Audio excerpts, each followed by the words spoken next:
الکریم۔ اللہ تبارک و تعالیٰ کا بے پائے لطف و کرم و احسان، جس کی توفیق سے ہمیں جمعۃ المبارک کی ان پر نور ساعتوں میں اپنے تاریک دلوں کو روشن کرنے کا موقع ملتا ہے، اور وہ جو روح جس طرح جسم کی غذا، یہ پروٹین، یہ گوشت، یہ کڑھائیاں، یہ روٹی چاول ہوتے ہیں، اس طرح روح کی بھی ایک غذا ہے، اور روح کی غذا اس کا ذکر ہے۔ اور یہ بھی بتا دوں ماشاءاللہ، اس کے پیاروں کا ذکر بھی اس کا ہی ذکر ہے، اور انہی پیاروں میں عشق کی اس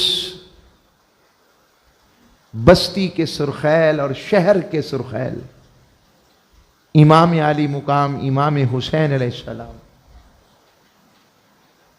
اس طرح بھی کوئی اپنے آپ کو قربان کرتا ہے اور لٹاتا ہے۔ وہ کیا خوبصورت جملہ اور کیا خوبصورت شعر ہیں ادیب رائے پوری کے، کہ عشق میں کیا لٹائیے۔ عشق نے امام حسین سے پوچھا نا کسی نے کہ عشق میں کیا لٹانا چاہیے، کیا بچانا چاہیے، تو اس کو ایک تخیل میں کہتے ہیں عشق میں کیا لٹائیے اور عشق میں کیا بچائیے، آل نبی نے لکھ دیا سارا نصاب ریت پر۔ آل نبی کا کام تھا، آل نبی ہی کر گئے، کوئی نہ لکھ سکا ادیب۔ ایسی عین کیا تھا کہ اذیت اللہ کے ہاں حضور کی بارگاہ میں اذیت کس کو رب اذیت کہتا ہے کہ یہ میرے محبوب کے لیے تکلیف ہے، اور وہ صرف محبوب کا انتظار کرنا، اسے اذیت قرار دیا۔ اور میں نے پھر اس کو جوڑا تھا کہ اللہ کے محبوب تاجدار کائنات ہیں، اس لیے رب نے اپنے محبوب کی بارگاہ کی عظمت اور عزت کا اظہار کیا، اور حسین پاک میرے مصطفیٰ کے محبوب ہیں، اس لیے کبھی ممبروں پر، کبھی کندھوں کی سواری پر، کبھی سینے پر کھلا کر، کبھی جسم کے ساتھ لپیٹ کر، کبھی اپنی زبان چسوا کر آپ نے بتایا حسین میرے محبوب ہیں، اور ان کی قدر و منزلت کا اظہار فرمایا۔ یہ جان مصطفیٰ ہیں۔ اور میں نے یہ عرض کیا کہ تاجدار کائنات صلی اللہ علیہ وآلہ وسلم کہ ہاں جو حسین پاک کو تکلیف دے گا، وہ اصل میں تکلیف صرف حسین پاک کی نہیں، وہ اصل میں تکلیف تاجدار کائنات کو دے رہا ہے، کیونکہ حسین پاک جان مصطفیٰ ہیں، محبوب خدا ہیں، محبوب مصطفیٰ ہیں، اور محبوب مصطفیٰ ہو کر حسین بھی محبوب خدا ہے۔ تو اس پیرائے میں نے اپنی گفتگو کو آپ کے سامنے رکھا تھا، تو میں اسی عنوان کو آگے بڑھاتے ہوئے آپ کے سامنے عرض کرتا ہوں کہ جب سن 60 ہجری میں یزید تخت نشین ہوا، اور اس کی تخت نشینی کو ہم کسی بھی صورت میں خلافت نہیں کہہ سکتے، وہ غصب تھا، اسلام پر ڈاکہ تھا، اور اسلام کے اصل چہرے کو مسخ کرنا تھا، چونکہ وہاں کردار ایسا آ گیا تھا جس کے کردار میں امانت، دیانت، صداقت، امت کا درد، اپنے محبوب علیہ السلام کی اور نبی صلی اللہ علیہ وسلم کی امت کے ساتھ تعلق کے ہمدردی، یہ ساری چیزیں بالمختصر جس کا ذکر میں نے کیا پہلے بھی، وہ ختم ہوتا نظر آ رہا تھا۔ یہ بڑا میں نے مختصر سا جائزہ دیا۔ یوں کہوں گا کہ تاجدار کائنات کے نظام کی جو بنیاد، اور اس پر میں صرف ایک جملہ آپ سے پوچھتا ہوں، آقا صلی اللہ علیہ وآلہ وسلم نے 13 سال تک مکی دور گزارا، تو 13 سال مکی دور میں جب قوت نافذہ یا قوت اقتدار اسلام کے پاس نہیں آئی تو 13 سالہ مکی دور میں کیا کیا ظلم و ستم ہے، اور کتنے مسلمان ہوئے؟ کم ہوئے تھے نا، تھوڑے تھے۔ اور اس کے مقابلے میں جب 10 سال ریاست مدینہ میں قوت نافذہ ملی تو پھر اسلام کہاں پہنچا؟ بس یہ وہ فکر ہے جو امام عالی مقام نے، جس کے لیے یزید کے خلاف کھڑے ہوئے تھے، کہ وہ جو میرے نانا جان نے نظام قائم کیا اور قوت نافذہ میں جو اللہ اور اس کے رسول کے احکام، اور یہی وہ فکر ہے جس سے آج بھی جو ظالم ہے، جو جبر والے ہیں، جو یہ دین کے حوالے سے اور کہ ریاستی نظام کے حوالے سے وہ ڈرتے ہیں کہ کہیں یہ والی فکر امت میں صحیح طرح سے پیدا نہ ہو جائے۔ تو امام حسین علیہ السلام، میں واپس اپنے اس فقہی حوالے سے بات پر آتا ہوں اور اپنی حدیث کو اسی سے شروع کرتا ہوں کہ تاجدار کائنات صلی اللہ علیہ وآلہ وسلم سیدہ کائنات کے گھر تشریف لے کر گئے، اور آپ نے پوچھا کہ حسن و حسین کہاں ہیں؟ سیدہ کائنات نے بتایا وہ اپنے بابا جان کے ساتھ کھیلنے کے لیے گئے ہیں باغ وغیرہ میں، مدینہ پاک کے کسی باغ میں۔ اب میں حضور کی فکر مندی بتاتا ہوں، حضور ان کے پیچھے چل پڑے، کام کہ حضور کو اتنی بھی تکلیف ان کی گوارا نہیں، حتیٰ کہ ایک مقام آقا علیہ الصلوۃ والسلام اہل بیت اطہار سفر میں تھے، اس سفر کے دوران پانی ختم ہو گیا، اب مسافر تھے، حضور اقدس صلی اللہ علیہ وسلم نے جب دیکھا پانی ختم ہو گیا اور لوگوں کی طبیعت ذرا پیاس کی طرف مائل ہونا شروع ہو گئی، اتنے میں کجاوہ سیدہ کائنات وہ بھی ساتھ تھیں، ادھر امام حسن و حسین چھوٹے تھے، ان کے رونے کی آواز حضور کو آئی۔ آقا علیہ الصلوۃ والسلام نے قافلہ رکوا دیا اور سیدہ کائنات سے پوچھا کیا بات ہے، حسن و حسین کیوں روتے ہیں؟ پہلے امام حسن کو چسوائی، پھر امام حسین کو چسوائی۔ زوم کے نیٹ ورک پہ چلائیں آپ اس کو، ہاں اچھا چلے، تو وہ دونوں کو چسوائی۔ اور یہ میں آپ کو فکر مندی بتا رہا ہوں، اور ان شہزادوں کو کوئی کربلا کے میدان میں اور اس سے پہلے 3 دن اور فکر، تاکہ امام حسین علیہ السلام کی وہ جو بات جو ان کے ساتھ ظلم و ستم ہوا ہے اس کو اتنا کر کے متنازع کر دیا جائے کہ قاتلین امام حسین علیہ السلام کے حوالے سے پتہ ہی نہ لگ سکے۔ ان سے میں امام، وہ کہتے ہیں، کئی دفعہ ہم پوچھتے ہیں نا، کئی لوگ بتاتے ہیں امام زین العابدین نے ایسے واقعات نہیں بتائے۔ امام زین العابدین کا یہ جملہ سنیے جو آپ ساری زندگی، واقعہ کربلا کے بعد وہ کتنا بڑا صدمہ ہوگا کہ امام زین العابدین نے مسکرانا چھوڑ دیا۔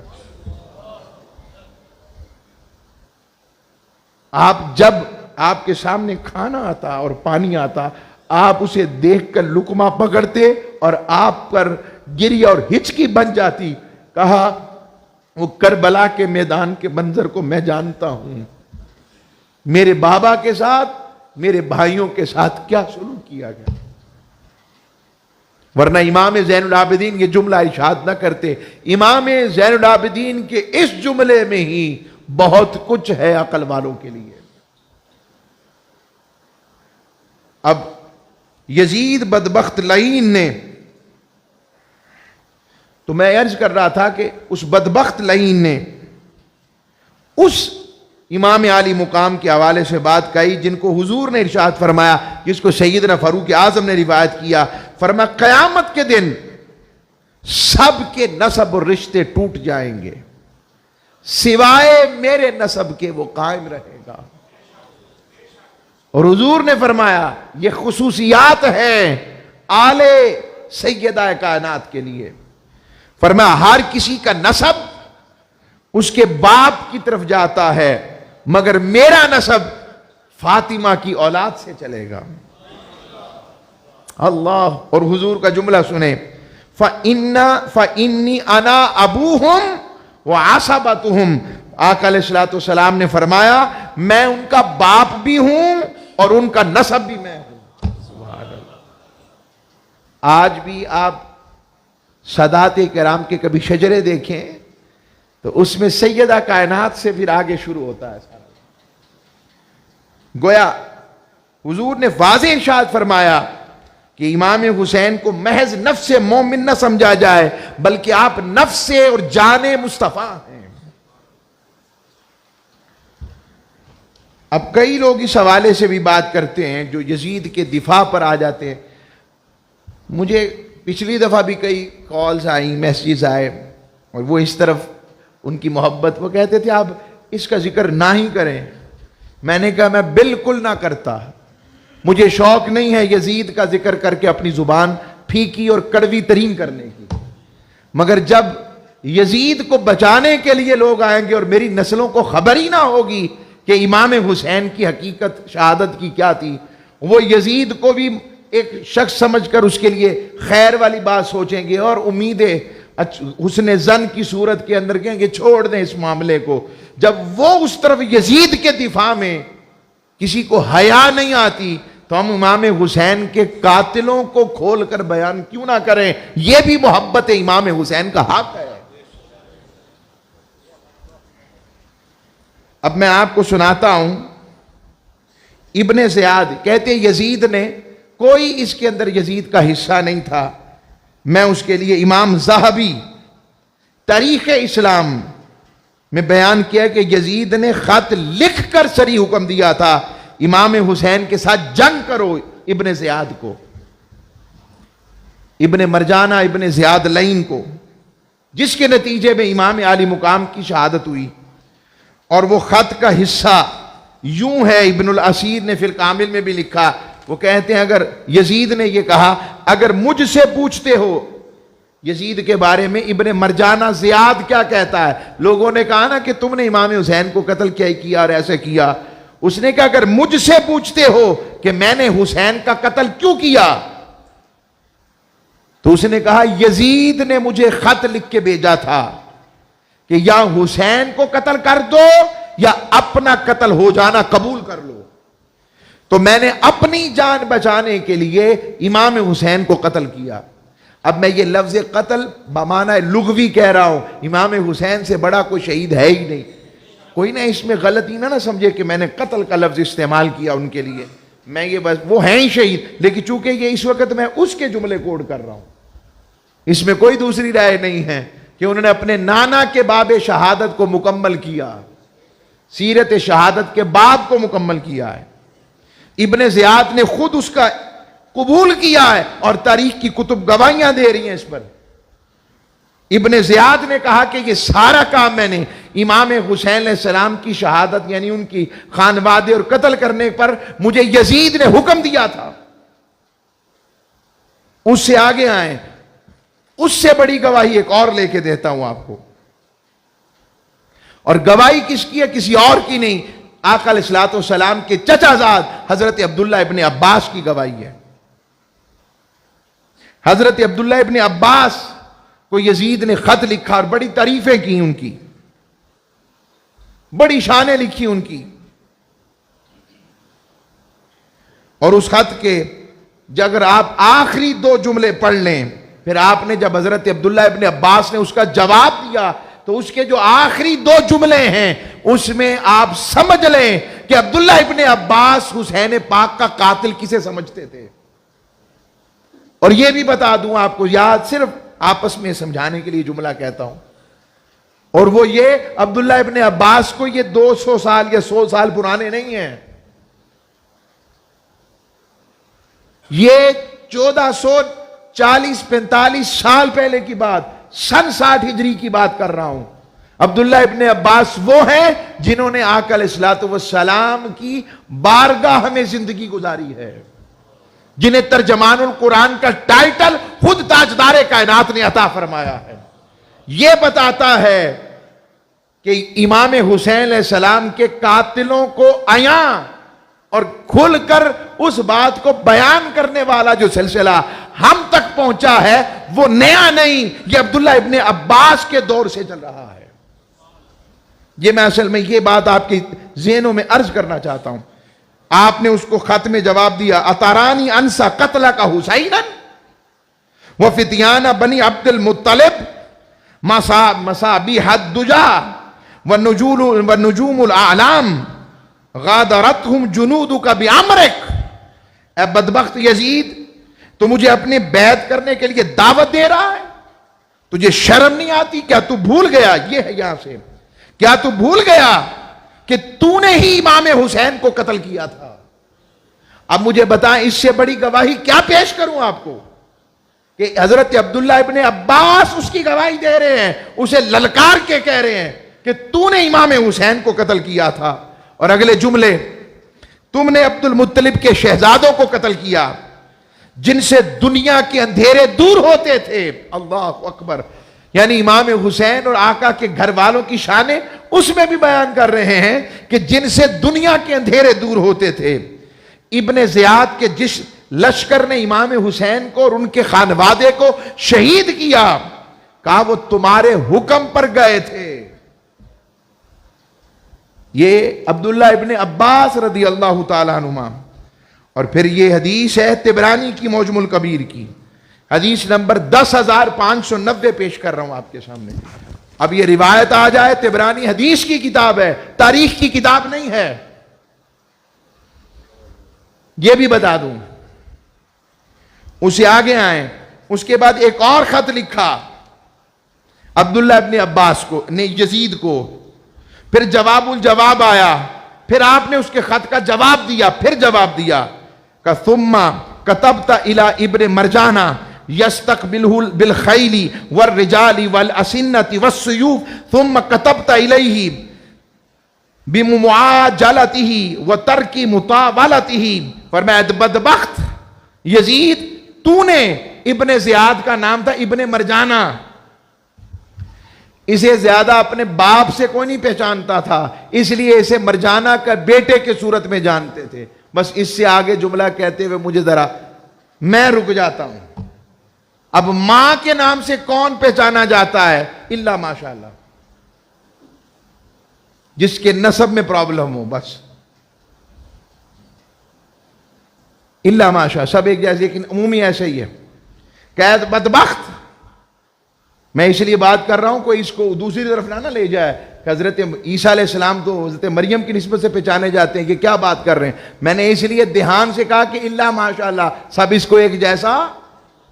یہ آج بڑا دور فتن ہے، اتنا سا کلپ کاٹتے ہیں، لو جی گستاخی کر دی، اور وہاں سے اٹھا کر آپ کا وہ جب تک نہ ہم نے تصدیق کرنی، تبیین کرنی، وہ کسی کے دل میں کوئی نہ کوئی بات ہوتی ہے، وہ کہتا ہے اس کو پھیلاؤ سارا۔ اس لیے آپ کے سامنے گواہ بنا کر یہ ساری بات کر رہا ہوں۔ اب چونکہ اتنا کھول دیا ہے تو یہ بھی کھول دیتا ہوں۔ جس باپ کی طرف زیاد کو ابن زیاد کہا جاتا ہے وہ اس کا بیٹا ہی نہیں تھا۔ ٹھیک ہو گیا؟ تو ابن مرجانہ، تو نے یزید اس کو حکم دیا تھا کہ حسین کا استقبال گھوڑوں کے ساتھ کرو، لشکروں کے ساتھ کرو، نیزوں کے ساتھ کرو، تلواروں کے ساتھ کرو۔ پھر تو نے اسے لکھا کہ اس معاملے کو فوری نمٹا دو، جلدی ختم کرو۔ یہ جلدی ختم کرنا، گھوڑوں سے استقبال کرنا، نیزوں سے استقبال کرنا، یہ یزیدیوں کا کام ہے کہ یہ چھپے لفظوں کے اندر قتل کے حکم دیتے ہیں لوگوں کو۔ بات آ رہی سمجھ؟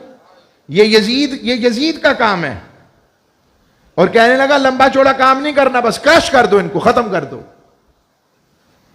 پھر آخر پر لکھتا ہے، آپ نے لکھا حتی قتلتہ ومن معہ من فتیان بن عبد المطلب اہل البیت، اے یزید حتیٰ کہ تو نے حسین علیہ السلام کو قتل کر دیا۔ عبداللہ ابن عباس فرما رہے ہیں، اور اس کے ساتھ بنو عبد المطلب کے جوانوں اور اہل بیت کو تو نے قتل کر دیا۔ اب مجھے بتائیں کہ کیا ابھی بھی قتل کیا یا نہیں کیا؟ ابھی بھی کوئی شک رہتا ہے اس کے قتل کرنے میں، شامل ہونے میں یزید میں، کہ یزید ہے تھا یا نہیں تھا؟ آپ بتائیں، بولیے نا اونچی آواز سے ذرا۔ اگر کسی کو بھی مشکوک ہے تو میں آگے اور چیزیں بیان کرنے لگا۔ پھر جب امام عالی مقام کا سر اقدس، اللہ اکبر، ہزاروں میل کا سفر، کئی دن تک کوفہ کے بازار میں امام عالی مقام کے سر اقدس کو لٹکا دیا گیا کئی دن، اور وہاں سے پھر وہ قافلہ آل پاک اطہار مدینہ طیبہ غیر معروف شاہراہ سے لے کر کے راستوں سے، تاکہ کوئی پہچان نہ سکے، مگر واری جاؤں سیدہ زینب پر۔ لوگ یاد رکھیں، جس طرح امام حسن و حسین تاجدار کائنات کی گود میں امام حسن 7 سال تک کھیلے ہیں، امام حسین 6 سال تک کھیلے ہیں، اسی طرح سیدہ زینب بھی 5 سال تک گود مصطفیٰ میں کھیلی ہے۔ آپ کے علم، تقوی اور فتویٰ کا یہ عالم تھا کہ کوفہ کے اندر آپ کا درس ہوتا تھا، اور ہزاروں لوگ، ہزاروں خواتین آپ کی شاگردہ تھیں، آپ کا فتویٰ چلتا تھا، آپ فتویٰ صاحب ارشاد تھیں، اور اسی کوفہ کی گلیوں میں سیدہ زینب کو لے کر ایسے پھرایا گیا عامیانہ انداز میں۔ لوگ کہتے ہیں یہ کیا بات کرتے ہیں؟ میں ان سے پوچھتا ہوں، کبھی سورہ مریم پڑھا کرو نا۔ ایسی باتیں جو ہم اپنے بچوں کے سامنے نہیں کرتے۔ درد ذے کا ذکر کر کے رب نے کیا بتایا؟ دکھ کا بتایا، میری مریم کو تکلیف ہوئی، وہ ذکر رب سے پوچھو اس کی کیا ضرورت تھی؟ رب وہ بتا رہا ہے۔ کبھی اپنے یعقوب کی تکلیفوں کا ذکر کرتا ہے، تو اگر ان کی تکلیفوں کا ذکر ہے، کبھی اپنے ایوب کی تکلیفوں کا ذکر کرتا ہے، کبھی اپنے یونس کے مچھلی کے پیٹ میں چلے جانے کا ذکر کرتا ہے، کبھی اپنے یوسف کے بازار میں بک جانے کا ذکر کرتا ہے۔ اگر یہ سارے دکھ وہاں بیان کیے جا سکتے ہیں تو ہم ان حقیقتوں کو کیوں نہ بتائیں؟ میرے پاس تو اس سے زیادہ جرت نہیں ہوتی۔ تو عرض کر رہا ہوں، سیدہ زینب سلام اللہ علیہا جب جہاں لوگ اکٹھے ہوتے تو آپ کھڑی ہو جاتی۔ آپ کے خطبے ایسے تھے، لوگ کہتے تھے بولتی تو خاتون تھی مگر لہجہ علی المرتضیٰ کا تھا۔ تو سیدہ زینب چوک میں ہر جگہ جہاں پر آتے آپ خطاب کرتی ہیں، لوگوں جان لو میں زینب بنت علی ہوں، وہ جو سر سب سے اوپر ہے وہ حسین ابن علی ہے۔ انہوں نے اپنے نبی کے گھر والوں کے ساتھ یہ سلوک کیا ہے۔ اور جب وہ امام علی مقام کا سر اقدس لے کر یزید لعین کے دربار میں پہنچے، اور وہاں پہنچ کر جب سر اقدس حسین پاک اور حسین پاک کا سر اقدس، ان ہزاروں میل اور کتنے دنوں کی مسافت کے وقت بھی آپ کے چہرے کا نور کسی بھی صورت میں کم نہیں ہوا، آپ کے چہرے کی اندر آنکھوں کی روشنی کم نہیں ہوئی۔ کیسے ہو حسین ابن علی ہے، یہ حسین ابن علی ہے، یہ جانان مصطفیٰ ہیں، یہ رب کے محبوب ہیں۔ جب آپ کا سر اقدس لایا گیا، وہ بدبخت یزید امام علی مقام کے لبوں پر چھڑی مارتا۔ حضور کے صحابی وہاں موجود ہیں۔ حضرت ابو برزہ اسلمی کے بارے میں آتا ہے کہ وہ موجود تھے۔ حضرت ابو برزہ اسلمی وہ ہیں جنہوں نے جب آقا علیہ السلام قباء سے مدینہ طیبہ کی طرف ہجرت جا رہے تھے نا، قباء سے، تو جنہوں نے اپنے امامے کا جھنڈا بنا کر آقا کے اس سارے جو آقا علیہ السلام کا قافلہ تھا اس کے استقبال کے لیے ایسے جھنڈے بنا کر مدینہ پاک میں لے کر داخل ہوئے تھے۔ وہ ابو برزہ بوڑھے ہو گئے تھے، بزرگ تھے، کھڑے ہو گئے، فرمانے لگے بدبخت اپنی چھڑی ہٹا، میں نے ان لبوں کو لب مصطفیٰ لگتے دیکھا۔ اہل سنت والوں، میں آپ سے پوچھتا ہوں، آقا علیہ الصلوۃ والسلام کے کوئی جسم سے کپڑا مس ہو جائے اور یقین پتہ لگ جائے کہ حضور کے مس شدہ کپڑا ہے، اس کپڑے جیسا کوئی کپڑا ہے؟ اور کوئی اس کی بے حرمتی کرے تو اس کا ایمان باقی رہتا؟ آقا علیہ الصلوۃ والسلام کی سواری کا نال ہو، نال سمجھتے ہیں نا، اس کے وہ جو لوہے کا نال لگاتے ہیں، فٹ بوٹ، کوئی اس کی بے حرمتی کرے، او حضور کے گھوڑے کا، آپ پسند کریں گے کہ اس کی بے حرمتی کرے تو وہ ابھی بھی اس کے باقی ہے کہ وہ ٹھیک ہے مسلمان باقی ہے، اس پر کوئی الزام وہ گستاخی نہیں کر رہا؟ میں نے شاید پچھلی دفعہ بھی بات کی تھی کہ آقا علیہ الصلوۃ والسلام کو ایک سبزی پسند ہے، کدو شریف۔ کدو کب سے شریف ہو گیا؟ کہ جب سے یار کو پسند آ گیا۔ اور اس پر مسلمہ اصول ہے کہ جو اس کدو شریف کو اس لیے پسند نہ کرے کہ حضور کو پسند تھا، نعوذ باللہ من ذالک، میرے منہ میں خاک، اس لیے پسند نہ کرے۔ آپ کو پتا ہے اس کا حکم کیا ہے؟ کہ وہ گستاخی کے زمرے میں آئے گا، تحقیق ہوگی، مقدمہ چلے گا، ساری باتیں ہوں گی، ثابت ہو جائے تو اس کی سزا موت ہے۔ گورنمنٹ اس کو، اسلامی گورنمنٹ میں اس کی سزا موت بنے گی۔ علم ہے کس کس کو پتا ہے اس بات کا؟ آقا علیہ الصلوۃ والسلام کی زلف مبارک کے بالوں کے متعلق کوئی ایسی بات کر دے، پسندیدہ نہیں ہے، تو جو آقا کی نسبت جس سبزی سے پیار والی ہو جائے، کوئی اس میں کمی کرے تو وہ اس کا اسلام اس طرح سے نہیں رہتا۔ تو جو آقا علیہ السلام کی جانوں کو تکلیف دے، اور حسین پاک نفس رسول بھی ہیں اور سر تپا بوسہ گاہ مصطفیٰ بھی ہیں، اور جو آقا علیہ السلام کی بوسہ گاہ کی بے حرمتی کرے، حضور کی جانوں کو تکلیف دے، کہ ابھی بھی اس کا ایمان باقی ہے۔ میں یہاں پر اگلی بات بتاتا ہوں۔ ابن کثیر نے البدایہ و نہایہ میں لکھا ہے۔ ابن کثیر کون ہیں؟ تفسیر ابن کثیر والے جن کو کوڈ کیا جاتا ہے۔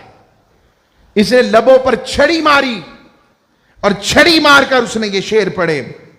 شعر سنیے اس بدبخت کے، کہنے لگا کاش میرے بدر والے آباء و اجداد نیزوں کی ضرب کی وجہ سے خزرج کی جزا اور چیخ و پکار دیکھ لیتے کہ ہم نے تمہارے سرداروں میں سے 2 گنا افراد کو قتل کیا ہے اور ہم نے بدر کا حساب برابر کر دیا ہے۔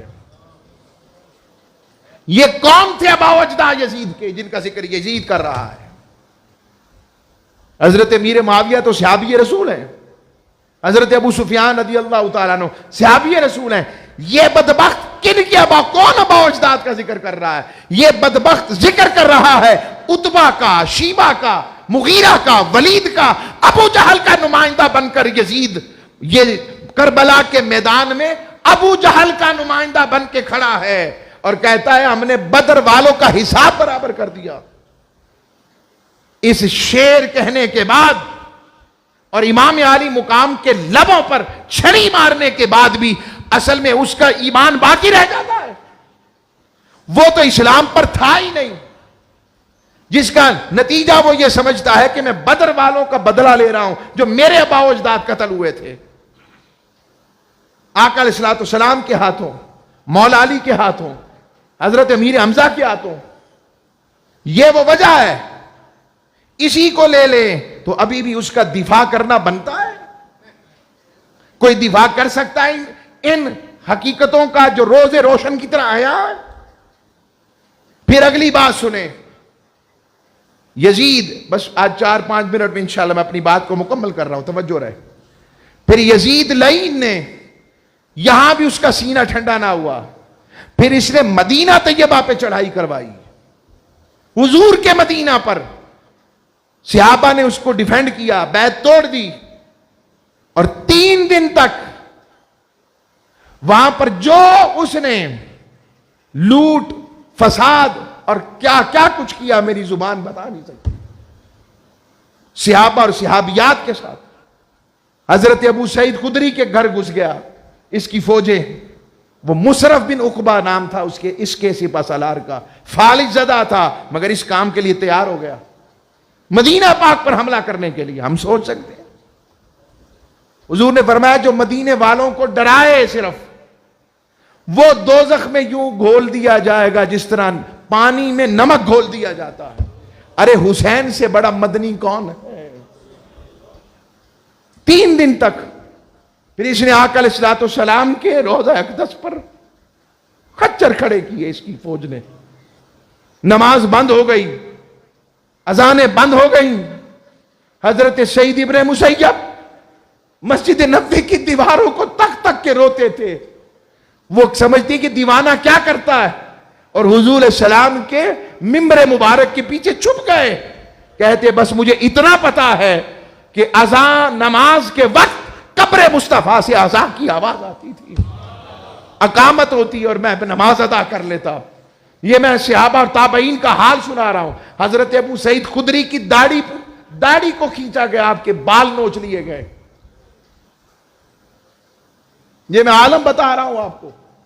پھر یہاں تک نہ رہا، پھر اس نے مکہ مکرمہ پہ حملہ کروا دیا، چونکہ مکہ والے بھی اس کی بیعت میں نہیں آئے، وہ حضرت عبداللہ ابن زبیر رضی اللہ تعالیٰ عنہ کی بیعت کر چکے تھے۔ مکہ پہ حملہ کروایا، اور جب مکہ پہ حملہ کروایا اس نے مکہ مکرمہ کے پردوں کو جلایا منجنیکوں کے ذریعے۔ یہ کام تو آج بھی کافر جلدی نہیں کرتے۔ اور پھر اس مکہ کے حملے کے دوران یہ بدبخت یزید کلونج کے در سے مر گیا، اسے بچاتے پھرتے ہیں۔ اس سے آگے آ جائیں، جب مر گیا اس کا بیٹا، اس کا نام تھا معاویہ بن یزید، وہ تخت نشین ہوا، 20 سال کی عمر تھی۔ اس نے کچھ دن اس نے بیٹھا تخت پر، اس نے ایک کمیٹی تشکیل دی کہ امام عالی مقام کے اس قتل کے حوالے سے تحقیقات کرو۔ تحقیقات جب کھل کے سامنے آئیں، وہ مان گیا جو یزید کا اپنا بیٹا تھا، اور کہنے لگا میں اس تخت پر نہیں بیٹھ سکتا جہاں پر حضور کی آل کا خون جس تخت کے ہاتھ اس میں رنگے ہوں، اور وہ اس سے برخاست ہو گیا، بعد میں اسے زہر دے دیا گیا۔ یہ بھی بتا دوں، جس کے اپنے بیٹے نے اسے نہیں مانا۔ اور آج لوگ اٹھتے ہیں وہ کربلا میں ڈاکو آ گئے تھے، پتہ نہیں کون آ گئے تھے۔ پھر یہ طریقہ بھی یزید کے دربار میں ہوا، یزید بار بار پوچھتا، کبھی شمر سے پوچھتا کس نے قتل کیا حسین کو، کہتا مجھے نہیں پتا، مگر میں کہتا ہوں جس نے بھی کیا اللہ کی لعنت ہو اس پر۔ یہ مفہوم ایسے کہتا، اور سچ ہی کہتا تھا، وہ لعنت اپنے اوپر کر رہا تھا کیونکہ وہ تھا۔ یہ سارا اس کا ڈرامہ تھا۔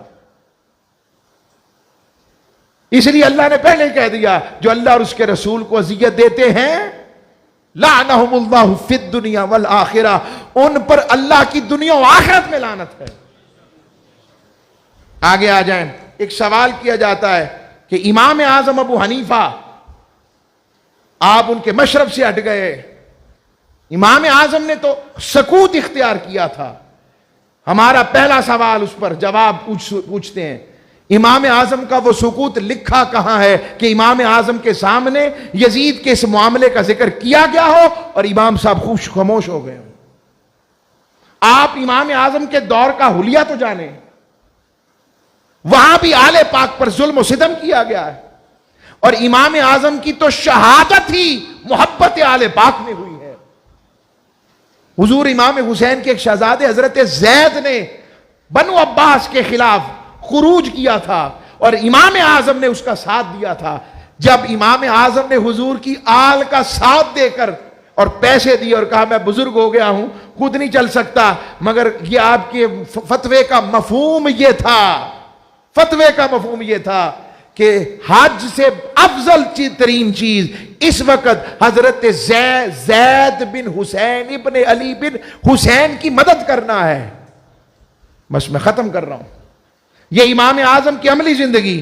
بہرحال الامام القیاء الحراسی، یہ امام غزالی کے کلاس فیلو ہیں، امام جوینی کے کلاس فیلو، وہ کہتے ہیں امام اعظم سے منسوب بھی یہ قول موجود ہے کہ دو قول ہیں، ایک آپ مطلق لعنت کرتے کہ جو قاتلین امام عالی مقام ہیں ان پر لعنت ہو، مگر ایک قول امام اعظم سے براہ راست یہ بھی ہے کہ آپ یزید پر بنام لے کر بھی لعنت کرنے کو جائز سمجھتے تھے۔